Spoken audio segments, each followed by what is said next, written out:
안녕하세요. 새벽을 달리는 남자 새달람입니다.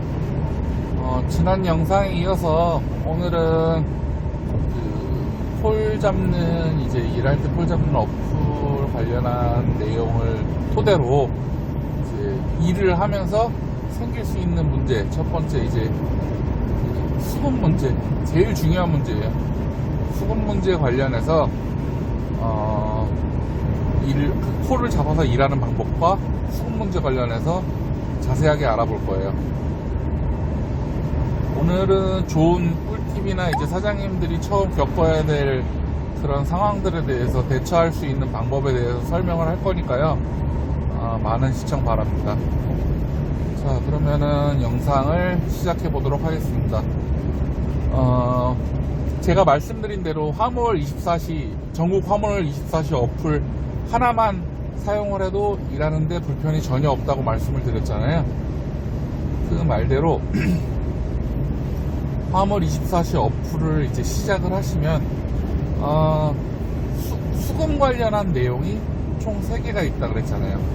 인수증, 선착불, 그리고 카드 이렇게 있는데, 먼저 말씀드릴 내용이, 카드 같은 경우에는 제가 오더를 한 번도 잡아서 처리를 해본 적이 없어요.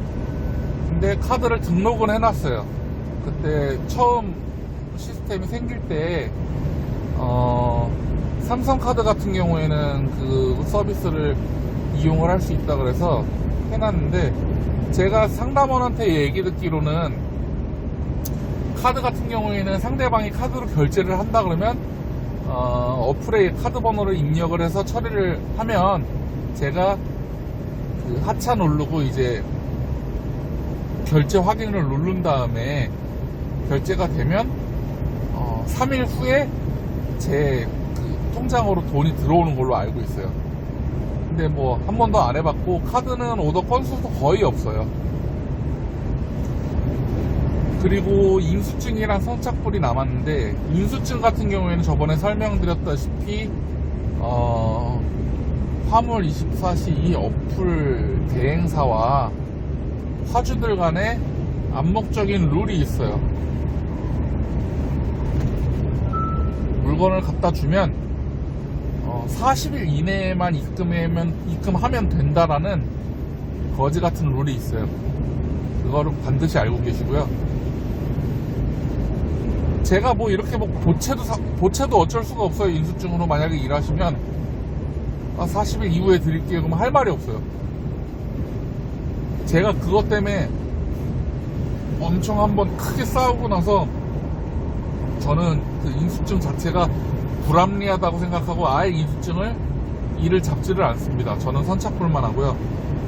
선착불 관련해서 제가 모든 걸 다 알려드릴 거예요.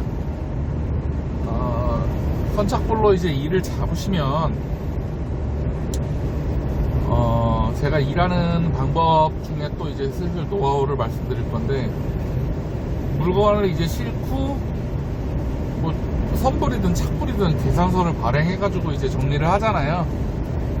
그때 제가 혼짐 관련해서도 말씀을 드리지만, 나중에 그걸 포함해가지고 노하우를 말씀드릴 거예요. 지금은 딱 오더 관련한 것만 말씀드릴게요. 오더를 잡아가지고 했을 때 반드시 바로 차 시동 걸기 전에 전화를 해서 확인을 하세요.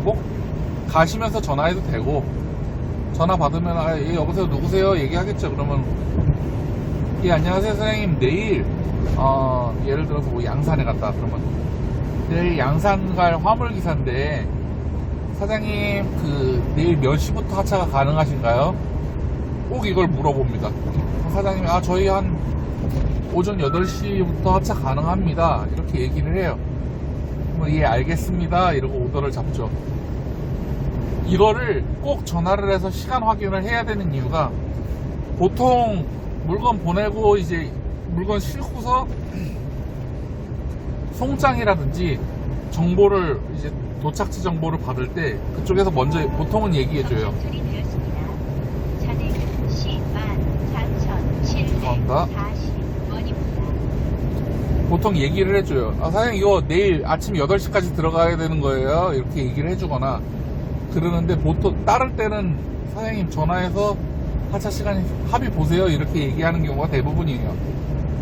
그러니까 전화를 하면 꼭 시간을 확인하시고, 제가 시간을 꼭 에버리지로 확인을 해야 되는 이유가, 저 같은 경우에는 반드시 혼짐을 하잖아요. 독차짐 가지고 내려가는 경우가 진짜 거의 없어요. 아예 일이 없는 경우에는 몰라도 뭐라도 잡아갖고 갑니다. 그러니까 예를 들어서 독차짐을 잡고서 이 독차짐은 8시 하차예요. 8시 하차인데 제가 혼짐을 잡잖아요, 사장님. 혼짐을 잡으면 혼짐도 예를 들어서 8시 하차다. 그럼 전화를 합니다. 사장님, 혼짐 제가 잡아갖고 하는 화물기사인데 제가 다른 짐을 먼저 잡은 짐이 8시 하차를 해가지고 사장님 하차 시간을 조금 조율을 해주셨으면 좋겠다. 솔직하게 얘기를 다 해요. 제가 조금 더 일찍 갈 수도 있으니까 그 거리에 대한 감각은 본인이 있으셔야 돼요. 예를 들어서 100km를 운전하는데 내가 1시간, 1시간 반이 걸린다, 이런 거를 내용을 알고 계시면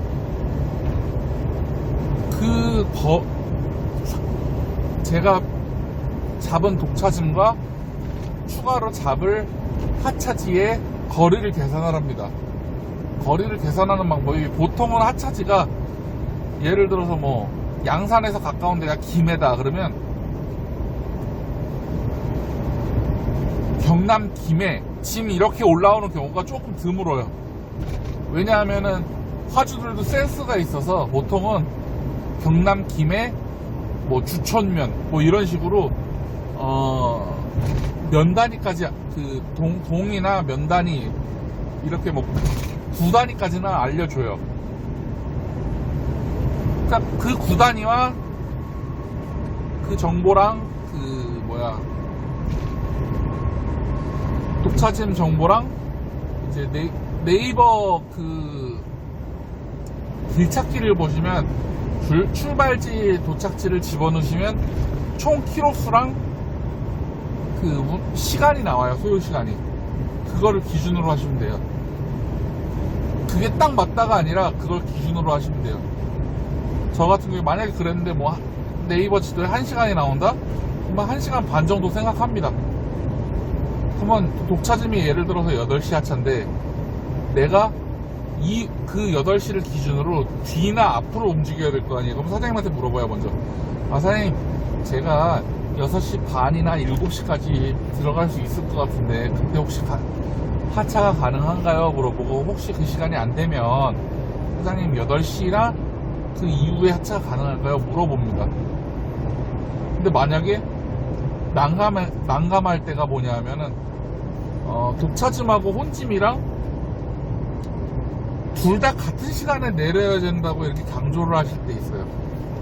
사장님 8시 막 얘기를 하면, 독차짐은 웬만하면 시간 조율에 대해서 이렇게 푸시를 하지 마세요. 독차짐은 거의 자기가 이제 받을 운송료를 거의 100%를 거의 가까이 지급을 하는 사람이기 때문에 제가 독차짐 관련해서 조율할 의무가 별로 없어요. 근데 혼짐 같은 경우에는 사장님 푸시를 하셔도 돼요. 사장님, 솔직히 이거 혼짐으로 가는 건데 저 그냥 짐 내려놓고 가도 되지만 제가 그냥 가는 김에 이제 말씀드리는 거니까 사장님이 좀 조율을 부탁드립니다. 그러면 그쪽에서 좀 짜증을 내긴 하지만 조율을 하시게 돼 있어요. 왜? 자기가 알거든요. 아무리 혼짐이지만 혼짐으로 가기 때문에 그 거리를 가는데 금액을 많이 후려쳐서 올리기 때문에 합의를 할 수밖에 없어요, 솔직히. 대신 좋게 얘기하세요, 서로. 가끔 가다가 이제 좀 그지 같은 경우가 생기긴 하는데, 자기는 알았다 놓고 물건 받을 사람은 따로 있어서 그 사람한테 연락을 안 해놔요, 일부러. 그럼 이제 벙찌는 거죠, 저만. 그래서 저 같은 경우에는 꿀팁 하나 알려드릴게요. 물건을 예를 들어서 혼짐을 하실 때 웬만하면 지게차가 아닌 제가 손으로 내릴 수 있는 물건을 섭외를 하세요. 그리고 혼짐 그 사장한테 전화해서 불필요하게 그 시간에 내릴 수밖에 없다 그러면, 아, 사장님 제가 조금 더 일찍 가서 사장님도 고생 안 하시게 어차피 손으로 내리시니까 제가 하차 장소만 알려주시면은 제가 조금 일찍 가서 내려드리고 가겠습니다. 그게 훨씬 좋습니다. 그렇게 설명을 하고 얘기를 하시면 보통은 제가 내리고 가는 걸 더 편해 하세요. 왜 좀 힘쓰기도 싫고.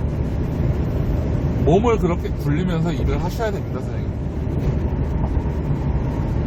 그렇게 해서 이제 일을 그런 식으로 열심히 했잖아요, 사장님. 하고서 이제 제일 문제가 되는 게 돈이에요. 돈을 받아야 되는데, 새벽에 진짜 잠을 떨치고 일어나서 운전하고 가서 그렇게 피곤한데 졸면서 운전하면서 일하고 힘든 거, 그거는 제가 제 관리만 하면 되는 거예요. 잠깐 눈 붙이고 가든지 뭘 먹으면서 가든지 시원한 음료수를 계속 마신다든지 커피를 마신다든지 하면 되는데, 이 돈은 정신적으로도 스트레스를 주고 신경이 계속 쓰이고 이게 일단 짜증이 납니다.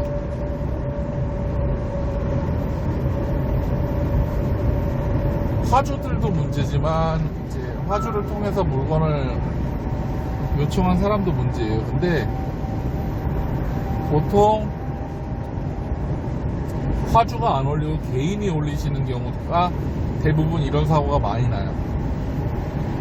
왜냐하면 화주 같은 경우에는 사장님 무슨 땡땡 퀵 서비스라든지 뭐 땡땡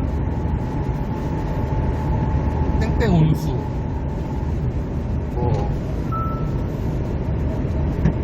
그런 식으로 이제 화주가 이제 사업자 등록증을 가지고 이제 이 주선 면허라 그러죠. 주선 면허를 가지고 이제 주선업을 하시는 경우에는 이런 사고가 들라는 게,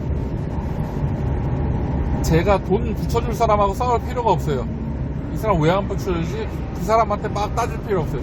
그 사람이 안 붙여준다, 그냥 화주한테 계속 전화하면 돼요. 화주 안 그래도 전화를 계속 받고 오더를 잡아주고 또 전화 받고 하루 종일 전화 받는 사람인데, 자기 일도 해야 되는데 돈을 안 줘서 계속 전화하잖아요. 화주는 절대 사장님들한테 사장님 전화 좀 그만하세요, 제가 그쪽 확인해가지고 돈 붙여드릴게요, 그런 얘기 하든 말든 신경 쓰지 말고 계속 전화하세요. 만약에 화주가 사장님 전화를 계속 일부러 안 받고 사장님 전화를 차단한다? 그러면 오히려 땡큐예요, 사장님. 바로 화물24시 어플 본사로 전화를 해서 이 화주가 돈을 붙여주기로 했는데 안 붙여준다, 제 전화를 의도적으로 피한다, 딱 이렇게 해버리잖아요. 그러면 화물24시에서 푸시가 들어갑니다. 사장님 저분 처리해주세요, 처리 안 하면은 주선 업무 정지시킵니다 얘기합니다. 밥벌이가 떨어지게 되는데 저걸 처리를 해줘야 될 거 아니에요.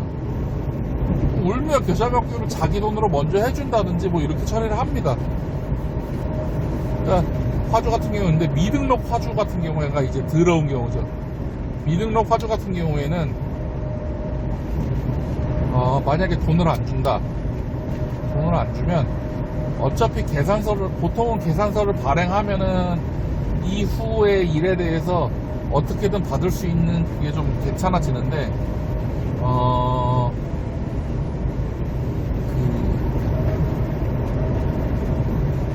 계산서도 안 끊고 그냥 운임만 준다라고 했는데 안 준다, 요거 조금 피곤해져요. 이거 진짜 조금 피곤해집니다. 만약에 사업자 등록증 그쪽에서 정보를 받아가지고 제가 보냈는데 계산서까지 발행을 했어요. 근데 돈을 안 붙인다. 첫 번째 사장님들이 취해야 될 게, 제가 앞서 말씀드렸던 일자별로 전화를 해서 계속 푸시를 하고 그게 일주일 정도, 보통 저 같은 경우 이거 기준이 달라요. 저 같은 경우에 일주일까지 기다려 줍니다. 매일 전화하면서 일주일이 딱 되는 시점에 화물 24시부터 전화를 합니다. 몇 월 며칠부터 몇 월 며칠까지 언제 준다고 얘기하다가 3일째 전화를 안 받고 있습니다. 주선업 정지시켜 주십시오. 그러면 24시에서 바로 정지를 시킵니다. 일단 정지를 시키고, 그게 1번이에요. 정지시킨 다음에 그 사장님한테 문자로 이제 내용을 한 번 더 보냅니다. 주선업 정지가 됐고 저는 절차대로 제가 할 수 있는 방법을 모두 동원해서 사장님께 돈을 받을 겁니다라고 안내를 합니다. 안내를 하고, 사장님들이 처음에 할 게 이제 내용 증명을 그 사업자 등록증에 적혀 있는 그 주소 있잖아요. 그 주소로 내용 증명을 발송을 합니다. 내용 증명은 보통 일반 분이시면은 내용 증명을 작성해 보신 적도 없고, 내용 증명 어떻게 쓰는지도 모르시는데, 만약에 내용 증명 양식이 필요하신 분은 제 영상 댓글에다가 이메일 남겨주시면 제가 그 내용 증명 타이핑 친 거를 보내드릴게요. 거기다가 내용만 고쳐가지고 우체국 가셔서 그 확인 도장을 받고 우체국에서 발송을 하시면 돼요. 여기서 중요한 게 내용 증명은 총 3회 발송을 하셔야 돼요. 처음 발송하고 기다리지 마시고요. 두 가지 방법이 있어요. 한 번 보내실 때 세 통을 한 번에 보내시든지, 아니면 하루 이렇게 3일에 걸쳐서 보내시든지 이렇게 처리를 하는데, 저 같은 경우에는 한 번에 다 보냅니다. 세 통을. 그 사장님 내용 증명을 보내실 때 예를 들어서 웬만하면 내용 증명을 한 장에 작성을 하세요. 사장님 A4 용지 한 장에. 제가 그 내용 증명 써놓은 양식을 보시면은 그렇게 뭐 여러 장으로 할 필요가 없어요. 한 장으로 하시되, 그 한 통을 그 우편 봉투에 넣어서 한 통을 보낼 때 총 3부를 하셔야 돼요. 3부를 인쇄해야 되는 게, 그 3부에 다 도장을 받고 이제 스티커를 받아요. 우체국에서 이제 등기 발송을 했다라는 스티커를 받는데, 한 부는 사장님 거, 한 부는 우체국에서 보관, 한 부는 이제 받는 사람 거, 이렇게 3부예요. 한 건에. 그러니까 총 종이가 9장이 돼야 되는 거겠죠. 9장이 돼야 되는 거고, 내용 증명을 한 번에 보내실 때는 이전 날짜로 하나 해서 정리해서 보내시면 됩니다. 무슨 얘기냐? 예를 들어서 오늘 날짜 2월 23일 날짜로 내용 증명을 발송을 할 때, 첫 통은 2021년 2월 23일, 두 번째 통은 2021년 2월 22일, 세 번째 통은 2021년 2월 21일, 이렇게 세 통을 합니다. 그리고 같은 날 발송을 시켜요. 상관없어요. 같은 날 그냥 발송을 시키세요. 다 한 번에 3번을 발송을 하고, 제가 옛날에 써먹었었는데 3번을 발송하고, 만약에 그쪽에서 내용 증명을 시간터를 안 주고 한 번에 왔다 뭐 이렇게 얘기를 하잖아요. 그러면 그 사람은 우길 게 못 돼요. 스티커를 만약에 거기 붙어 있었어도, 사장님 저는 우체국 가서 얘기를 했고 이쪽에서 물건 보낼 때 3일에 걸쳐서 어차피 전화 받으면 들어가니까, 전화 받으면 들어가는 게 그 사람 등기로 보내기 때문에 우체국에서 그 사람한테 전화를 합니다. 등기가 왔는데, 근데 날짜를 우체국 사람들 날짜가 같은 날짜에 도착을 해도 내가 타이핑한 날짜가 있기 때문에, 왜냐하면 내가 내용 증명을 발송할 때 3부를 같이 발송을 하든 한 부씩 발송하든 상관이 없다고 한 게, 그 사람한테 3개가 그냥 들어간 게 중요한 거예요. 며칠에 들어간 게 중요한 게 아니라 그 3개가 들어간 게 중요한 거예요. 그렇기 때문에 그냥 그렇게 처리를 하시면 돼요. 내용 증명을 다 집어넣으신 다음에 내용 증명을 보냈는데도 그 내용 증명에 며칠까지 돈을 보내십시오 이렇게 했는데 저한테 수금을 안 해주고 뭐 아무런 답변이 없어요. 그러면 1차적으로 그 자체가 그 사람은 돈을 나한테 보낼 생각 자체가 없는 거다라고 판단을 하시면 되고, 그 내용 증명 3통 보낸 내용이랑 사장님이 그동안 문자 보낸 내용 있죠, 그걸 다 출력을 하세요. 문자 보낸 내용을 다 출력하시고 일한 내용에 대해서 어플을 스크린샷을 찍어서 출력을 하셔서 그걸 가지고 경찰서를 갑니다. 법원 가서 뭐 지급명령 신청하고 할 필요가 없어요. 경찰 가면 거의 다 끝나요. 그냥 경찰 가서 이제 경제과 가시면은 보통 이렇게 가시는 분들이 꽤 있기 때문에 담당 수사관이 말씀해 주십니다. 어떻게 오셨어요? 그러면 제가 일을 하고 돈을 못 받고 있어가지고 이 사람이 좀 제가 고소하려고 그런다고 말씀을 하시면 돼요.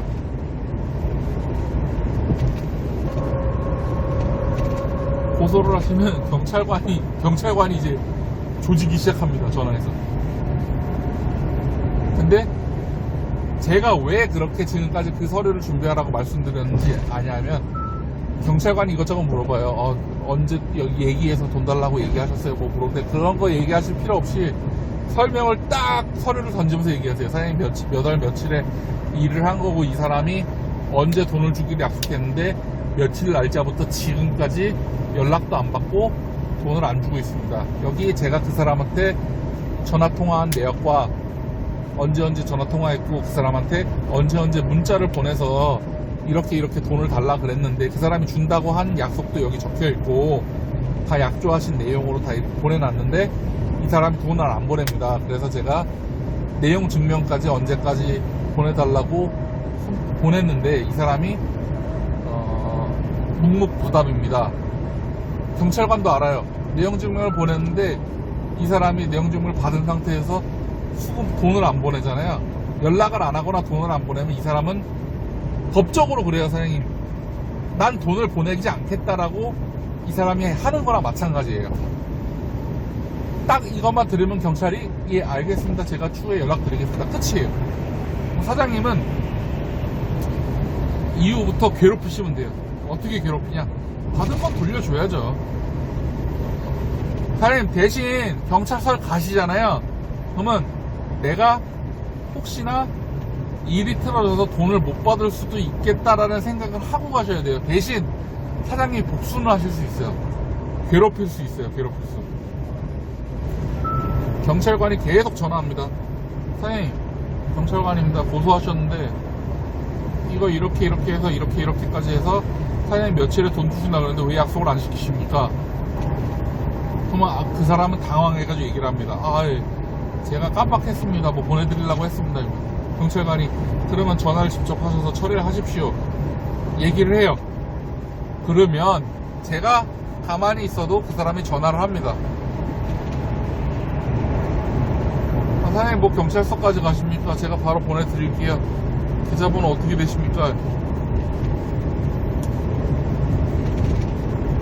전화 그냥 끊으시든지 예 사장님 계좌번호 일부러 막 틀리게 보내주고 막 그래요. 그냥 전화 계속 옵니다. 사장님 계좌번호가 틀리다는데 확인 좀 다시 그 번호 앞에 번호가 틀렸나 보네요.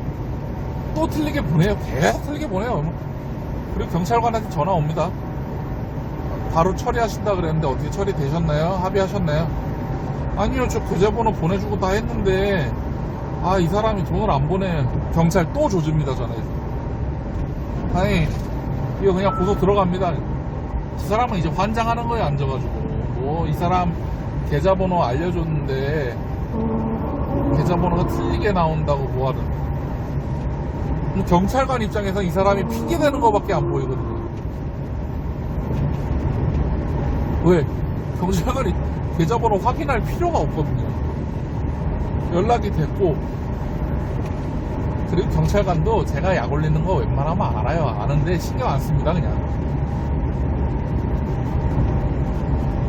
제가 계속 들으면 한 3-4번 정도 그러다 보면 그 물건 돈 보내줘야 될 사람이 얘기합니다. 사장님 정말 제가 죄송합니다.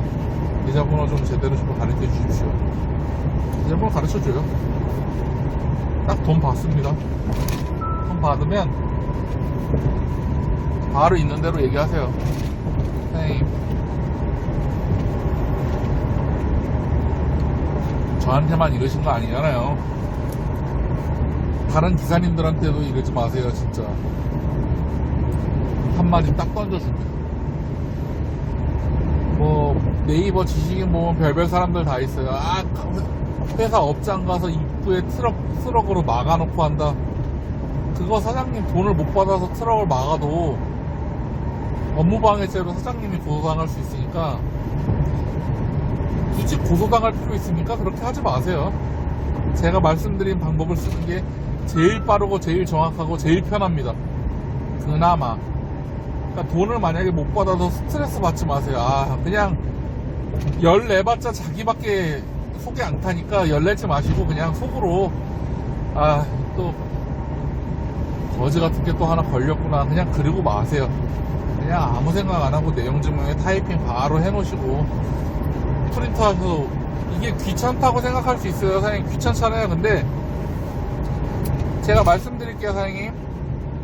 사장님 내용 증명을 다 보낸 뒤에 경찰서 가서 막 그걸 하잖아요. 하면 사장님이 그 구상권을 청구하시면 돼요. 내용 증명 3통 보낸 그 금액이랑 그리고 경찰서를 가셨으면 그날 사장님이 일을 공치셨을 거 아니에요. 그죠? 일을 공치셨을 때는 2월 달에 지금 그런 문제가 생겼잖아요. 그러면 1월 한 달 동안 아니면 최근 3개월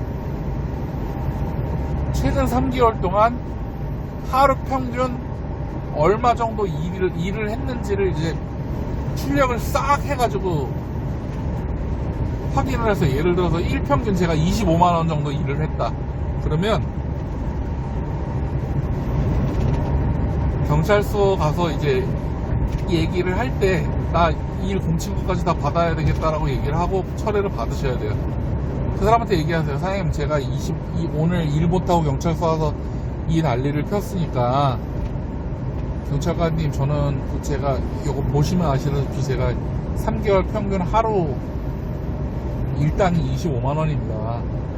그 25만원과 운임 못 받은 비용하고 내용 증명 보낸 수수료, 우편 수수료 저 이거 다 받아야겠습니다. 말씀해 주세요. 그러면 전화를 그 상태로 해가지고 저랑 이제 얘기를 하라 그럽니다. 그 사람한테. 그 사람이랑 쇼부를 보시면 돼요. 사장님 일 못한 것까지 다 주세요. 막 이렇게 협박을 할 수도 그 사람 할 말 없는데 웬만하면 다 받으시고 그 사람이 조금만 좀 깎아달라 그러면 알아서 조율해서 돈 받으시면 돼요. 그런 상황까지 갈 수 있으니까 머릿속에 염두하고 계시기 바랍니다. 진짜 일하고 돈 받기 힘들겠죠. 이게 제일 힘들어요. 돈 못 받는 게. 대신 제가 겪은 모든 것들에 대해서는 제가 답변을 드릴 수 있으니까 오늘 영상에 제가 설명드린 내용 외에 사장님들이 막히시거나 궁금하신 내용이 있으면 저한테 댓글 남겨주세요. 제가 다 답변을 달아드릴 테니까요. 오늘은 다를 때보다 영상이 좀 많이 길었어요. 그죠? 30분 가까이 되는 것 같은데 그럼에도 끝까지 영상 시청해 주시고 좀 영상도 투박하고 말투도 조금 제가 제 말투가 좀 어떤지는 모르겠지만 끝까지 봐주셔서 감사합니다. 사장님 영상 종료하시기 전에 구독과 좋아요 좀 부탁드리고요. 오늘 하루도 안전운전 하시기 바랍니다. 그럼 수고하십시오.